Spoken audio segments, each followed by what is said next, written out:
How good is David Benavidez actually? You see, he has been establishing himself as one of the top boxers in the world lately. His fights are always action-packed, but is he good enough to beat the elite level guys like Dimitri Bivol, Artur Beterbiev, or even Canelo? Or is he just gonna peak at that tier just below them? To answer these questions, I'm gonna break down his 3 main strengths and his 2 biggest weaknesses. But stick to the end to find out what I would rate him between 1 and 5 stars. Let's get into it. We're gonna start off by diving into his 3 main strengths as a fighter. The first main strength of David Benavidez is his ability to apply effective pressure throughout the whole fight. You see, David is just one of those type of boxers who do not fight going backwards. He stays on the front foot and overwhelms his opponents with non-stop offense, which usually makes for very entertaining and exciting fights. There's one thing though that stands above all else when it comes to making David's pressure extremely effective. What I'm referring to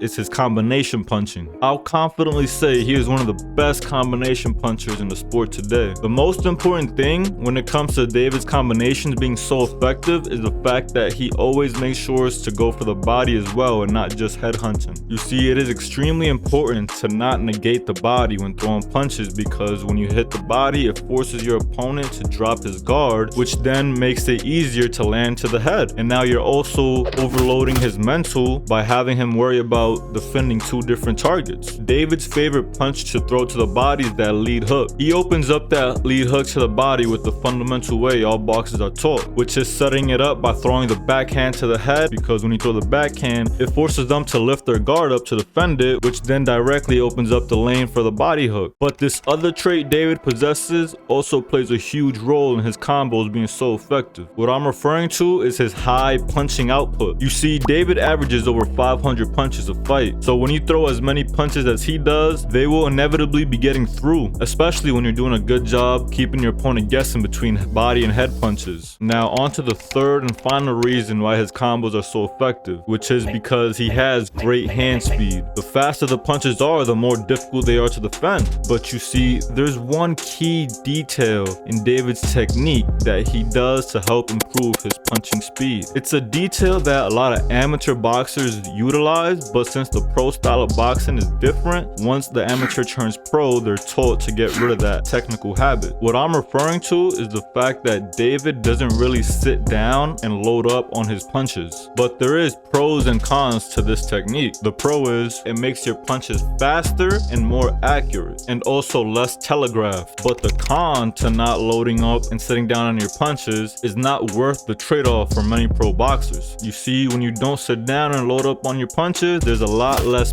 power in your shots. This is why the stoppages and knockouts that David gets are usually from accumulative damage instead of those one-punch type knockouts that we're used to seeing Gervonta get. Because David is a hard puncher, but he just doesn't maximize his power because he doesn't load up on his punches. There's actually also another pro to not loading up on shots, which ties into the next main strength of David as a fighter. This next strength he possesses is the most important attribute that every fighter needs to have in order to win fights. It can be a huge deciding factor in who wins. What I'm referring to is David's amazing gas tank. You see, David is a cardio machine. We haven't seen him slow down or show any signs of fatigue in his fights yet. His toughest fight as of the time of me making this video was against Morel, and even in that fight he took a lot of punishment, but he was still coming at him like it was the second, third round. I think the main contributor of his amazing gas tank is a detail that we just went over, which is he doesn't load up on his punches. When you don't load up on punches, they take a lot less energy to throw, which slows down the rate at which you fatigue. This great gas tank of his also allows him to utilize a trait that I went over with his combinations, and that is his high punching output. Anybody who's trained knows you gotta be in phenomenal shape to throw a lot of punches round after round. Now on to the third and final strength of his. You see, David Benavidez has a great high guard. For those of you who don't know, a high guard is when you keep both your hands up covering your face. This high guard is his main form of defense. He does a great job of keeping it tight to his face to minimize any hard straight punches splitting it down the middle. His great high guard is probably single-handedly the main reason he doesn't get picked apart, because the weaknesses I'm about to get into usually cause for a fighter to get beat the fuck up. Before we hop into those weaknesses, let me know what you think about these strengths I just listed. Let me know if there's other ones you'd put over these three. Now, onto his horrible weaknesses. The first and biggest weakness of David Benavidez is a fundamental boxing flaw that they teach you not to do day one of boxing. You see,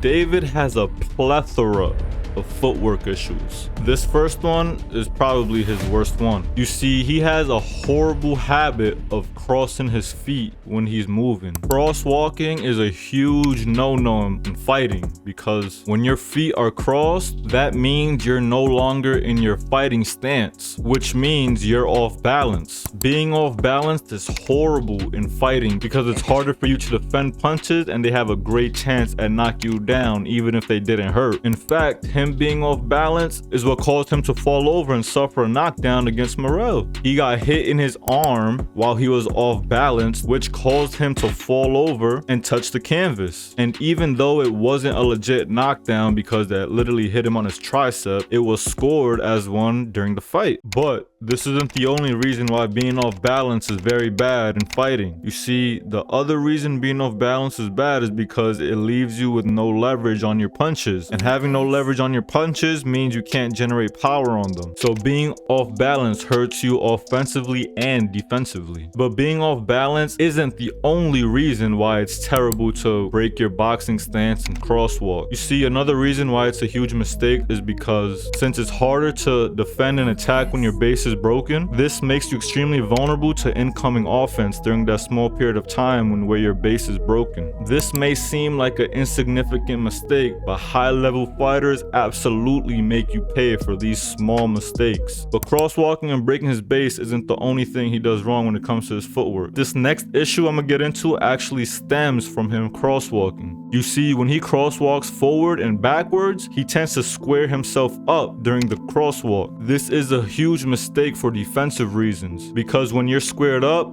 your center line is exposed, which makes you a slightly bigger and easier target to hit compared to if you keep a bladed stance where you keep yourself cut in half. But you see, those two things aren't the only footwork issues he has. There's one more huge footwork mistake he makes. I told you, it's a plethora of them, man. You see, in boxing, you're taught when you're going forward, you step your front foot first and then your back foot follows. But David makes the mistake of stepping back foot first when he's trying to close the distance on his opponent. This is a mistake because it breaks your boxing base, which leaves you vulnerable and off balance, like I just explained earlier. But to be fair, there is a benefit to stepping back foot first, and that is it helps disguise how far you really are when you're trying to close the distance. But the thing is, there's a small detail that makes it not really that bad compared to how David does it that makes it a big problem. You see, if you're gonna step back foot first, the best way to do it is just take very small steps to minimize the time your foot is up in the air and your base is actually broken. If you watch the Cole Stevenson fight, he does this perfectly. He steps back foot first a lot, but he does it in very small steps to where there's barely any window to actually punish it. But David takes large enough steps to where his base is broken for a large period of time to where a top tier fighter will make him pay for it. So those are his three main footwork issues. But there's one more mistake that David Benavidez frequently makes that makes it a weakness of his. You see, along with those footwork mistakes, David has a terrible habit of throwing wide, looping backhand punches from too far out of range. This is a bad tendency because they're easy to see coming, which makes it an easier attack to counter. What makes this even worse is that when he throws it from too far out of range, he tends to overreach with it, which usually leaves him with a broken base and his head exposed for counter shots. And to make it worse, he squares himself up to recover from overreaching. But I will admit, there is one situation where it's actually a good thing to square yourself up. You see, that situation is when you square yourself up into close range. But you see, the issue is David squares himself up outside of close range, which leaves him extremely exposed to any incoming offense. The one thing that really saves him from taking more punishment than he actually does when he commits these mistakes is that very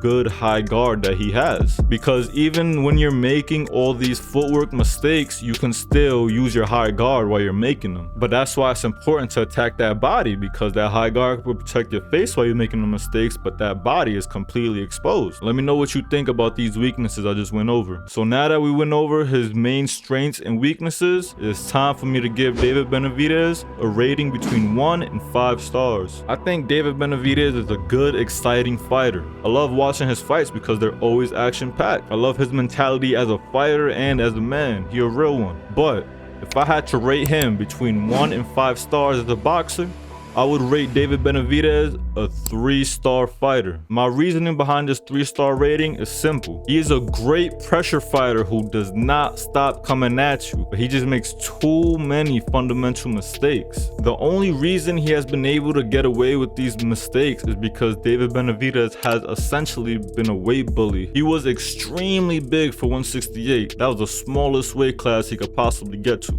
So that size advantage he had the day of the fight allowed him to absorb much more punishment for his mistakes than an actual, real, average-sized 168-pound fighter could take. On top of that, many of his top wins in his career were against guys who started at weight classes below 168 and moved up to make 168. For example, Caleb Plant, Demetrius Andrade, David Lemieux, just to name a few. This is an important aspect to consider because that weight difference made their offense less effective since they're fighting a guy who is already too big for the weight class that they themselves moved up in weight to make. If you know, you know. Most casuals won't understand how much weight actually plays in fighting. But now that he's moved up in weight, he's gonna actually be fighting guys his actual size. Yes, I know, he's already fought 2 fights at 175 and won them both. But to be honest, those were against guys that were simply just not on his level that night. But listen to this. Even though they were not on his level, they were still tough fights for him because of the weaknesses that we just went over. If it wasn't for those weaknesses, he would have steamrolled Morrell, because frankly, Morrell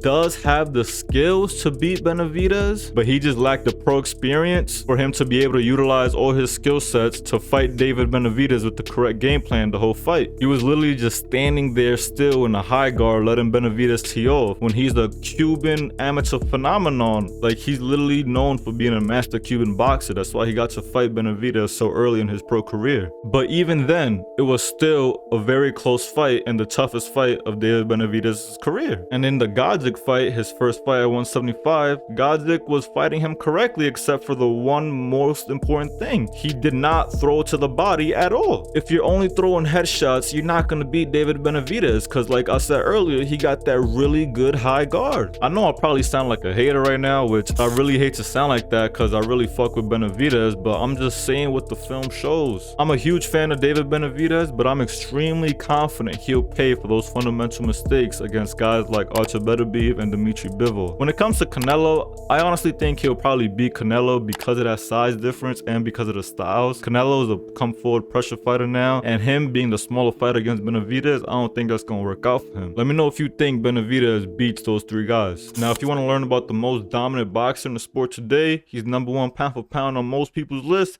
click on this video right here.